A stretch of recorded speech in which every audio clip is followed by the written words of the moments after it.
कल का दिन रिलायंस के लिए काफ़ी ज़्यादा इंपॉर्टेंट होने वाला है। क्यों? क्योंकि कल इवनिंग में मतलब मार्केट आवर्स के बाद में रिलायंस का रिजल्ट यहाँ पे अनाउंस होने वाला है। और रिजल्ट की मैं बताऊँ आपको, यहाँ पे रिजल्ट के बाद जो मोमेंटम है वो ज़्यादातर यहाँ पे देखा गया है कि अगर ये सपोर्ट के नियर बाय कहीं देखने के लिए मिला तो फिर वहाँ से एक अच्छा बाउंस मिल सकता है, और रिजेक्शन के पास मिला तो वहाँ से एक ब्रेकडाउन करके नीचे की तरफ आता हुआ दिखाई दे सकता है। डिटेल में बात करते हैं। सबसे पहले लेवल्स की बात करते हैं। यहाँ पे कल के दिन हमने यहाँ पे चर्चा की थी कि 127 के नीचे अगर निकलेगा शॉर्टिंग करनी है, जो कि ट्रिगर नहीं हुआ। 46 के ऊपर निकलता है बाइंग के लिए हम देख सकते हैं 46, यानी कि ये पॉइंट मॉर्निंग में क्रॉस किया, रीटेस्ट किया, फिर दोबारा एक मोमेंटम किया। 52 पे क्लोजिंग है और हाई जो इसका लगा है मेरे ख्याल से 58 के अराउंड कुछ यहाँ पे लगा है। तो ऑल ओवर अगर आपने ट्रेड किया होगा तो खाली हाथ तो नहीं गए होंगे, पैसा ज़रूर मिला होगा, अच्छा प्रॉफिट यहाँ पे बना चुके होंगे आप। यहाँ पे डिटेल में बात करते हैं। थोड़ा सा यहाँ पे हम डेली चार्ट पे चलते हैं, फिर यहाँ पे धीरे से हम आएंगे 15 मिनट के चार्ट पे। यहाँ देखेंगे थोड़ी सी पहले वाली वीडियोस की बात कर लेते हैं यहाँ पे कि लास्ट वीडियो में हम क्या बात की थी। अच्छा, अभी का अगर पैटर्न की बात करें कि क्या ये नेगेटिव है क्या ये पॉजिटिव है, तो देखो क्या ट्रेड चल रहा है। एक अच्छी खासी शॉर्टिंग, एक रिट्रेसमेंट, फिर एक अच्छी खासी शॉर्टिंग, फिर यहाँ पे एक रिट्रेसमेंट। अगर यहाँ से नीचे की तरफ निकलता है तो फिर एक शॉर्टिंग मिल सकती है, यानी कि सेल ऑन राइज अच्छे से आप देख सकते हैं यहाँ पे कि पूरी तरीके से लास्ट जो टॉप लग रहे हैं इसके, लास्ट वाला जो टॉप लग रहे हैं इसके, उसको ये टेस्ट करने नहीं जा पा रहा है। और लास्ट वाले जो सपोर्ट बनते हैं इसके, सपोर्ट ब्रेक कर देता है, फिर सपोर्ट बनती है उसको सपोर्ट को ब्रेक कर देता है। अभी जो है फिर से ये ट्राई कर सकता है। तो कहीं ना कहीं यहाँ पे अभी भी बेरिश फॉर्मेशन में ये कंटिन्यू कर रहा है, राइट।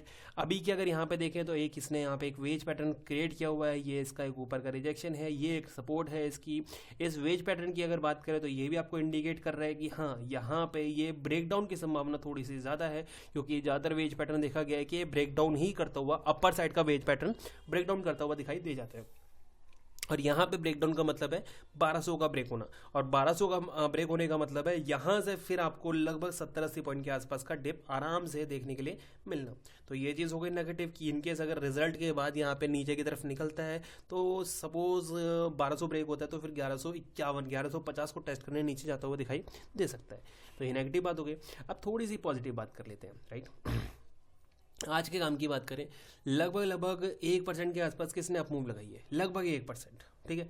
अब इस 1% को हम कैसे देखेंगे, यानी कि 1% का जो इसने अप मूव लगाया हम इसको किस वे में देख सकते हैं।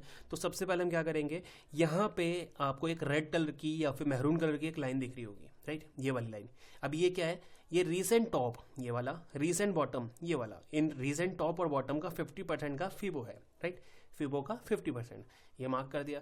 अब इस 50% को हम यहाँ पे अगर 15 मिनट के चार्ट पे देखते हैं, यहाँ देखेंगे आज की अगर बात करें यहाँ पे तो 50% फिबो टॉप से अच्छा खासा नीचे की तरफ आया, ऊपर जा रहा था, रिजेक्शन फेस किया, फिर नीचे गया, फिर ऊपर जा रहा था, लगभग रिजेक्शन फेस किया, नीचे गया, फिर यहाँ पे ब्रेक किया, ब्रेक करके नीचे से ऊपर आया, यहाँ पे सपोर्ट बनाई, ये सपोर्ट बनाई, और फिर एक अच्छा बाउंस यहाँ पे देखने के लिए मिल गया। तो ऑल ओवर अगर कंडीशन देखें हम यहाँ पे रिलायंस की अगर कंडीशन देखते तो कहीं ना कहीं ये जो 50% फिबो की सपोर्ट है उसके ऊपर काम करता हुआ दिखाई दे रहा है, राइट। अगर यहाँ पे हम सपोर्ट ढूंढने, रिजेक्शन ढूंढने की बात करें यहाँ पे कि कहाँ सेलर्स कहाँ एक्टिव हो सकते हैं या बायर कहाँ पे एक्टिव हो सकते हैं, अगर यहाँ पे देखें इस एरिया को अगर आप नोट करते हैं तो यहाँ पे सेलर्स एक्टिव हुए, फिर सेलर एक्टिव हुए, फिर सेलर एक्टिव हुए, यहाँ से सेलर एक्टिव हुए, ये सेलर एक्टिव हुए, फिर से यहाँ पे थोड़े से सेलर एक्टिव हुए, बायर्स फिर से ऊपर लेके आ गए हैं। अब कंडीशन ये बन रही है कि जिस तरह का मोमेंटम यहाँ पे सेलर्स का हो रहा है कि पहले जो है काफ़ी ज़्यादा सेलर्स देखने के लिए मिल रहे थे, बट धीरे धीरे यहाँ पे सेलर्स जो है वो कम होते जा रहे हैं। तो कल के दिन अगर गलती से थोड़ा बहुत भी फ्लैट या फिर गैप अप ओपन कर लेता है अपने आप को तो फिर एक अच्छी यहाँ से आपको रैली जो है वो देखने के लिए मिल सकती है, और 64 और 68 ये लेवल टेस्ट करता हुआ दिखाई दे सकता है, ठीक है, पहली कंडीशन। बट ध्यान देना ये एक बहुत बड़ी बात होने वाली है कि इनके सपोज करते हैं कि जैसे हमने बात की कि फ्लैट ओपन हुआ, ऊपर की तरफ निकला ये लेवल पार करके, और फिर ये जाके इन पॉइंट पे 65 66 के आसपास यहाँ पे ये टाइम पास करना शुरू कर दिया। ये दिक्कत हो सकती है। क्यों दिक्कत हो सकती है यह समझना। हुआ क्या है, लास्ट ऊपर गया, रिजेक्शन फेस किया, अच्छी खासी सेलिंग, फिर ऊपर गया, रिजेक्शन फेस किया यहाँ पे, तो यहाँ से एक सेल ऑफ के चांसेस बन सकते हैं, या फिर या तो हो सकता है वो इस लेवल तक सेलिंग आए, या फिर हो सकता है वो और दोबारा नीचे जाके इस पॉइंट को टेस्ट करने की कोशिश कर सकता है। तो चांसेस हैं कि कल के दिन अगर यहाँ पे मोमेंटम मिल जाता है तो या तो वो मोमेंटम और ऊपर चला जाए, यानी कि 72 73 इस लेवल को पार करके ऊपर निकल जाए, या फिर एक बार रीटेस्ट करने यहाँ पे 56 को दोबारा से आ जाए। मतलब मोमेंटम किया, ऊपर गया, रुका, नीचे आया, इन लेवल को टेस्ट किया और फिर कहीं भी क्लोजिंग करता है, फिर कोई इशू यहाँ पे नहीं मिलने वाला है। तो कल के दिन तो हम यहाँ पे बाइंग के लिए प्लान करने वाले हैं, बट कल की क्लोजिंग जो है वो परसों का यहाँ पे एक ब्लूप्रिंट तैयार कर सकती है। 1 घंटे के चार्ट पे चलते हैं। तो कल का बाइंग पॉइंट क्या बनने वाला है, यहाँ पे देखेंगे।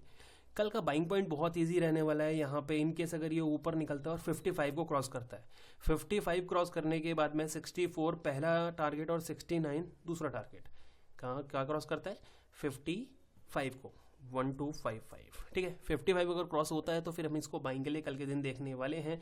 फ्लैट ओपन हो तो, गैप अप ओपन हो तो, और गैप अप की कंडीशन एक बड़ा गैप अप अगर मिल जाता है तो फिर यहाँ पे एक रीटेस्ट बन सकता है 57 के आसपास का, उसको भी हम यहाँ पे वैल्यू कर सकते हैं। अब थोड़ी सी नेगेटिव की बात कर लेते हैं कि सपोज करते हैं कि गैप अप ना ओपन होके गैप डाउन या फिर नीचे की तरफ निकलता है तो क्या करना है। तो सबसे पहले तो आपको ये बता दूं, देखो अगर नीचे निकलता है तो ये एरिया हमारे लिए एक सपोर्ट की तरह काम करने वाला है, पहली चीज़, ठीक है। दूसरी बात, अगर इसके नीचे निकलता भी है तो नेक्स्ट ये वाला जो गैप है एक छोटा सा, ये फिल होकर यहाँ पे एक सपोर्ट बन सकती है, ठीक है। तीसरी बात, यहाँ पे ज़्यादा दूर नहीं है ये ट्रेड लाइन, तो यहाँ पे जब तक ये ट्रेड लाइन ब्रेक नहीं होती तब तक तो कोई शॉर्टिंग की बात नहीं करने वाले। और ये शॉर्ट जो ट्रेड लाइन है ये है कहीं जाके 27 के आसपास, तो 27 का मैं वेट करना होगा, जैसा कि हम आज भी वेट कर रहे थे। तो 27 के नीचे यहाँ पे शॉर्टिंग देखने के लिए मिल सकती है। 55 के ऊपर बाइंग करनी है, गैप अप की कंडीशन में 57 रीटेस्ट हो सकता है। टारगेट यहाँ पे 71 72 के आसपास लेना बन सकता है।